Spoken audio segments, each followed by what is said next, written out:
দেখো আজকে ভাত বানাটা দেখাচ্ছি। ভাত নিয়েছি, এই 14 রকম শাক ভাজা, 14 রকম শাক মিক্সড করেছি।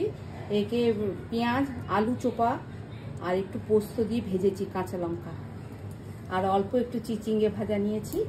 আর এটা হচ্ছে ধোকার ডালনা করেছি। শাক ভাজা দিয়ে ভাতটা মাখি।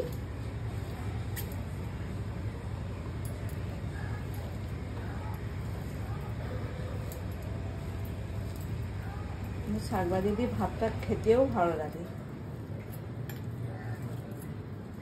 দেখো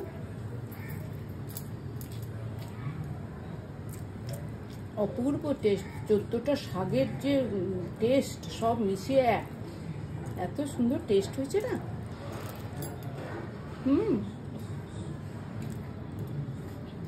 শাক দিয়েই ভাত খাওয়া যাবে।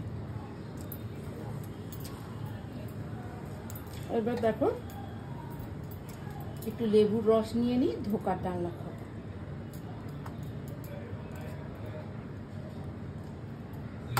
দেখো এই ধোকাটা এতটাই নরম হয়েছে, গলে গেছে। এটা মটর আর ছোলার ডাল পিষিয়ে নিরামিষ ধোকার ডালনা করেছি।